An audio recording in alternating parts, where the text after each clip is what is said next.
What up, y'all? It's your boy Ben here, and if you can see, there's just been some fun and intense tournaments going on this past weekend. Speaking of which, this top one here with $10,000 with over 2,800 players in it, and because of that, we get to see not only like the top decks, which we did post a video on yesterday, so if you've missed that, go ahead and check that out, but we also get to see some creative decks, really some newer decks that still made a splash. And if you want to continue to make a splash and surprise your opponents on ranked, then you're going to want to check out these decks. Before we dive in, go ahead, let's get this video to 100 likes. I believe in you all, and with the support that you have continued to give to this channel, let's continue to let that rise. All right, y'all, with that out of the way, let's go ahead and dive into our first deck here. And so we got Fire Monkey. That's right, Infernape EX made a splash in the tournament scene this weekend. Turtonator, the fire turtle, is also really strong in these fire decks. It really does feel like fire has gotten a good boost in terms of through rare candies. You have Incineroar EX, you have Stoke Charizard, and now Infernape EX. And so in case you all forgot about it, 2 energy, 140 attack, so you're set up much quicker than Incineroar, set up much quicker than Charizard here, so the speed of which is really good here. And then you have Turtonator here, who is a non-EX with Kawaii as a supporter, being able to attach 2 energy to it, add your third, and you're attacking for 90 each turn. Something that's really cool here is that you get your range of supporters. So we have your Guzma, your Lily, your Sabrina, your Red, and your Kawaii. This deals 140, so the red, between Red and Guzma, you'll be able to take out a lot of EXs. I'm curious about potential setups here, right? So like, let's say I have Chimchar, Turtonator, Kawaii in my hand. Professor's Research allows me to get rare candy. What I could do to start off with, if you start off with Turtonator, Kawaii first turn, you automatically play that, right? Like that is you get to attack for 90 the following turn. Let's say you draw into Kawaii. If you lead Chimchar and have Turtonator in the back, you could set up a Dawn potentially. So like maybe instead of red card, we throw in a Dawn here and take the energy from Turtonator, so that way you're swinging back to back 140, right? Like Dawn allows you to scoop up that energy, and since you're getting free energy from Kawaii anyways, so it's kind of like, why not? But who knows? Let me know what you think down below, if you could see a Dawn fitting in here, and if you can, which card would you replace it with? Well, yeah, y'all, this is pretty cool. Really do like the speed, really do like the free retreat that we get with Infernape. That really makes this a powerful month. So up next, we got your boy. I know a lot of you all want to see this arise, but we have a Gengar EX. And you get the wide range of Gengars here. You're kind of really going all in here and pivoting to what kind of is needed. If you have, if you're going first, Ghastly into Rare Candy into Gengar, non-EX Bother. That means they can't use their supporters for 1 energy and you're attacking for 50. Your second Gengar here puts them to sleep for 70. And if you have some time to cook, right, like Tapu Lily's up in the front attacking the charge, you can set up your Gengar EX and get this going, which is like pretty cool, which is really nice. Our Giratina EX here being able to charge up as well. Psychic Energy, you get your still big powerful EX towards the back end, and then that flexibility that you get from this Gengar deck, because now, I mean, are they going to put any more Gengars? Probably, but you can swing in 3 Gengars into this one deck, which is really cool because they all have different effects here, and then you can play to your outs on what's needed in front of you. And this last one here for Pokemon Communication is a 1/1 for Pokemon Communication. All right, so up next, we have a Darkrai EX Weezing deck with Giratina. So you have your Darktina here, but the interesting pieces of having Weezing up front to kind of soak in damage, you're whittling away while you're building up your Darkrai, so they're potentially losing 30 per turn because of this Gas Leak. 110, possibly 130 with a giant cape here is pretty helpful. You have the Dawn to kind of hit your Dark Prism into a tackle, or this Koga's out and then you can Dawn up an energy from Giratina, or send in Giratina, Dawn up an energy from Darkrai. So much quicker ways to attack here with this Dawn. But being able to clear things out for 60 in the beginning of the turn is like pretty good here if you're able to get that evolution going. Being able to go first with this deck, having a coughing, having a wheezing, and having a Giratina really screams out that advantage for you to be able to have that going there. So really interesting take on this build, again allowing you to...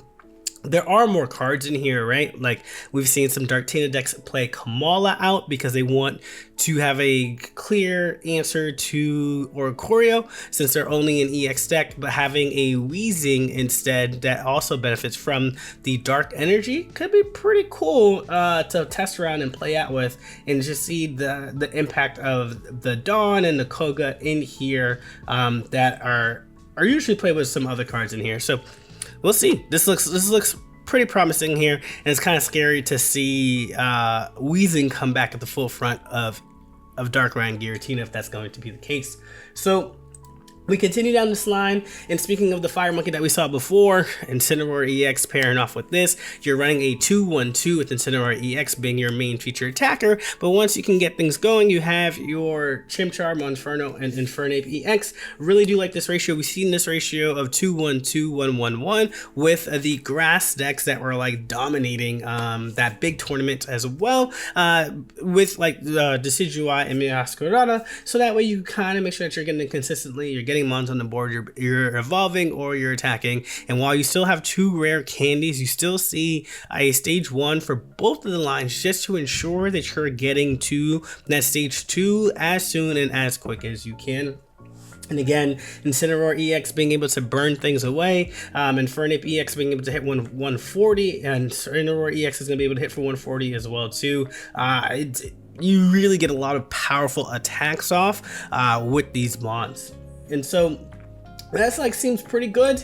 And then we continue off with this like Togekiss deck. We saw one in the best decks video. This is being featured just because it really is just centering around Togekiss here. We see that there is 2 Cynthias, 2 Lilies, you're getting a Sabrina, you're getting the Cyrus, you're really pulling in those mons that you're being able to attack in early with Togetic here, or even with Togekiss to ensure that they're not running away. And once one Togekiss goes down, then you can use the Oricorio while you're building up the second Togekiss in the back. And building up just kind of means you need your pieces since it's only 2 energy to attack. So there's really not much that you're building here in terms of energy to attack for.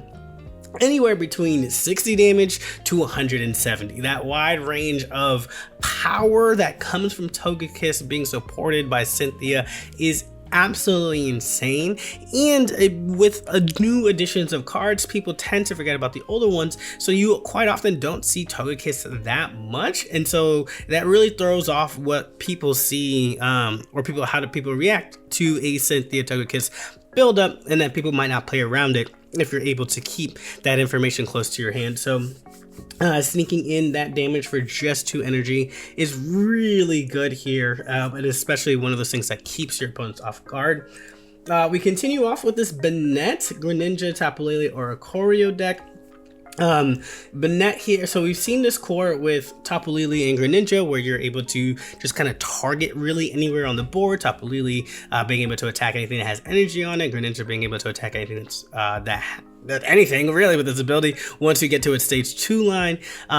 But what is interesting here is that you're attacking and bringing them up front, then you are trying to get them with Banette to bind them there, get them to Team Rocket Grunt so that when they lose it, they can't retreat, and slowly whittle down, right? Like you're focusing on taking out an EX Pokemon and then a non-EX, and that way you're only dealing with 2 Pokemon, whereas your opponent has to deal with 3, maybe 4, because you're maneuvering around. All of these Pokemon have just 1 energy to retreat. All of these Pokemon, the ones who are attacking, only need 1 energy to attack. So you can move anywhere and everywhere, however you want to, because the energy dedication or energy cost is very low to the ground in order to continue to deal and disrupt what your opponent is trying to do. So I really kind of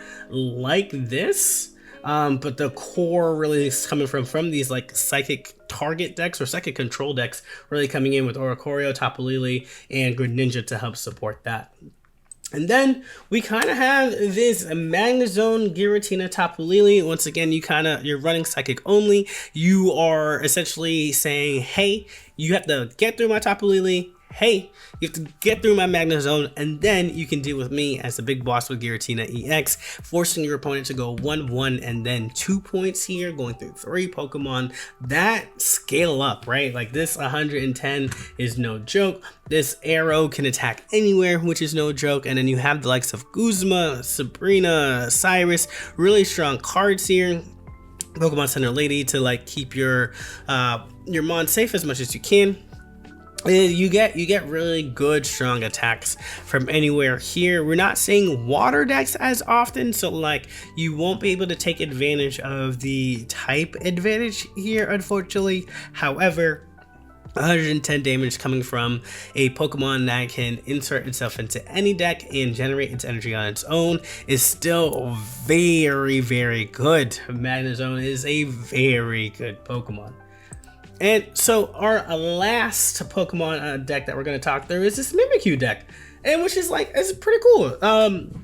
So for those of you who don't know, Mimikyu for 2 energy attacks for 60 and then does 20 damage to one of your other Pokemon. If you have a second Mimikyu up, you can put it to that one. If you don't have another Mimikyu, you could actually put it the 20 damage to itself here, and then the Acerola allows you to take out that 40 damage, heal it from your Mimikyu, and then deal it to your opponent's active spot. So like this is like kind of nice that these two supporters work out in the same way. And again, being able to soften up, deal 40 from the supporter, bring out another Pokemon, and then deal this with the 130 afterwards. It's all pretty good. A lot of mind games, a lot of choices that you get to make here because you get to heal, and like having this target its own self can also keep these other 2 Pokemon still very healthy. But yeah, y'all, I mean, I think this is the most diverse meta that we've ever seen in Pokemon Pocket up to date. The continuation of new decks that are really coming out from the woodworks here is really awesome. Dare I say, with this new set that I hope that's like coming towards the end of this month, that we get to see water support, which is kind of crazy to say, but when we like think about like this turn, right, and then when we like click into it and we go into pieces here, like electric, grass, electric, psychic, right, this is not a psychic water deck, dark, fire, steel, like they're fighting, grass again, psychic, like there are not a clear representation of water, and if you do see water, you're only seeing one Pokemon that's being represented there as well too. So maybe it's time. Maybe it's time that we also get some water support. Wow, can't believe I said that, but you know, we'll take it. But yeah, I hope y'all enjoyed this video as much as I did making it and diving into the data here. Let me know what your favorite new deck is, and if you're playing something that's not on here and you've been having great success with it, please let me know down in the comment section below. As always, y'all, we'll catch y'all in the next one. Peace.